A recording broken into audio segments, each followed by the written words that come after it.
29 दिसंबर को पटना गांधी मैदान और जेपी गोलंबर के पास अपने हक के मांग कर रहे छात्रों को पुलिस बेरहमी से पीटती है।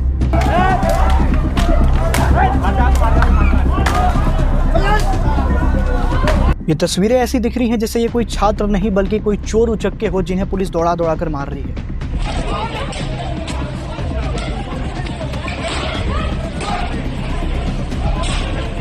लेकिन बिहार सरकार इनके शांतिपूर्ण प्रस्तावों को सुनने तक को तैयार नहीं होती।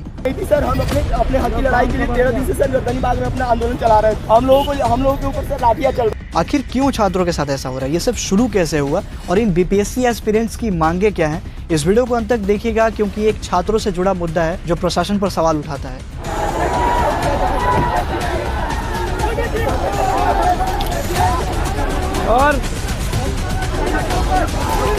और जूता खुल गया है, देखिए पहली बार 6 दिसंबर को स्टूडेंट सड़क पर आते हैं। स्टूडेंट्स का सड़कों पर आने का मुख्य कारण था कि बीपीएससी 2 शिफ्ट में परीक्षा लेगी तो नॉर्मलाइजेशन लागू होगा। अब ये नॉर्मलाइजेशन क्या होता है, पहले इसे एक एग्जांपल से समझते हैं। मान लीजिए कि तेजू और रामू 2 छात्र हैं जो एक विषय की परीक्षा देने जाते हैं, जिसमें तेजू की परीक्षा शिफ्ट 1 में होती है जिसमें वो 100 में से 90 मार्क्स लाता है। अब रामू की परीक्षा जो शिफ्ट 2 में अलग क्वेश्चन पेपर्स के साथ हुई वो 80 मार्क्स लाता है। इनमें अब जिसके ज़्यादा मार्क्स आए उसका पेपर आसान होगा और जिसके कम मार्क्स आए उसका पेपर कठिन होगा। अब इन दोनों के मार्क्स निकाल कर और उनका एक एवरेज बना दिया जाता है जिसे हम नॉर्मलाइजेशन नाम दे देते हैं। ये सुन के आपके दिमाग में आ रहा होगा कि ये क्या बकवास है। एग्जैक्टली ये यही बकवास है। इस पर छात्रों का कहना था कि अलग अलग शिफ्ट में परीक्षा करानी ही क्यों है। जिस देश में 1 नेशन 1 इलेक्शन की बात हो सकती है, क्या वो 4 से 10 लाख छात्रों के लिए एक शिफ्ट में एग्जाम की व्यवस्था नहीं करा सकता? इतना सब प्रदर्शन होने के बाद बीपीएससी नोटिस जारी करती है कि ऐसी तो कोई बात ही नहीं है, हमने तो नॉर्मलाइजेशन लागू किया ही नहीं। और उसी दिन बीपीएससी शाम को 6 बजे एडमिट कार्ड भी जारी कर देती है। इसके बाद सोशल मीडिया पर कई बातें फैलने लगती हैं कि हर बार का इनका यही खेल है। कई बार पेपर ही लीक हो जाती है। 2 शिफ्ट में पेपर कराने का मकसद है कि ये अपने जानने वालों को पेपर देना चाहते हैं। पदों में बढ़ोतरी भी इसलिए की जा रही है ताकि ये अपने लोगों को जगह दे सके। तमाम ऐसी बातें सोशल मीडिया पर फैलने लगती हैं। फाइनली 13 दिसंबर को 912 एग्जाम सेंटर्स पर परीक्षा आयोजित की जाती है।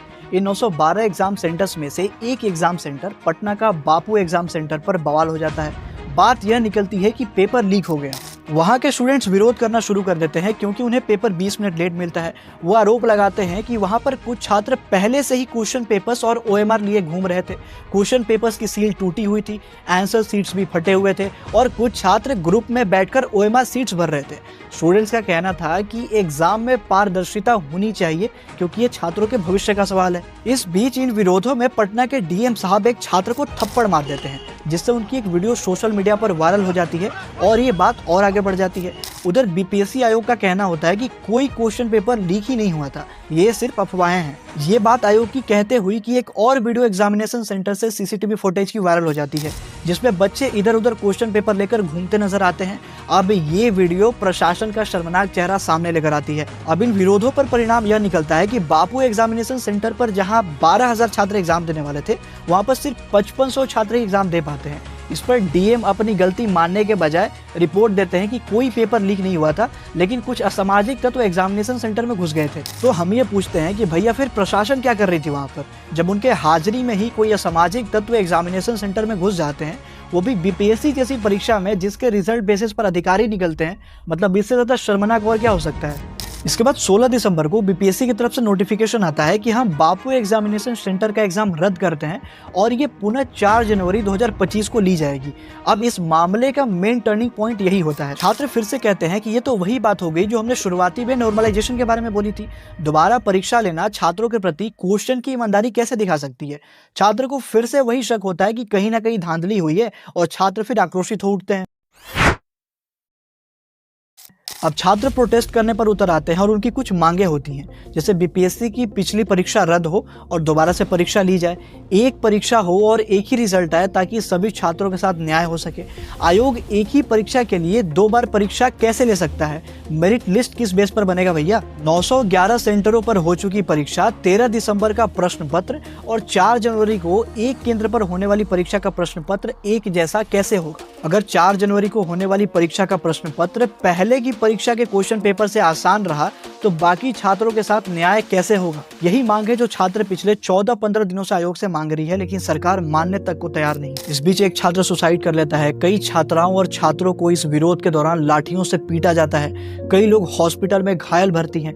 29 दिसंबर का वो दृश्य जब छात्रों के ऊपर कड़ाके की ठंड में वाटर कैनन से वॉर किया जाता है। ये फोटोज देखिए जहां पर छात्र अपने जूते चप्पल छोड़कर भाग रहे हैं।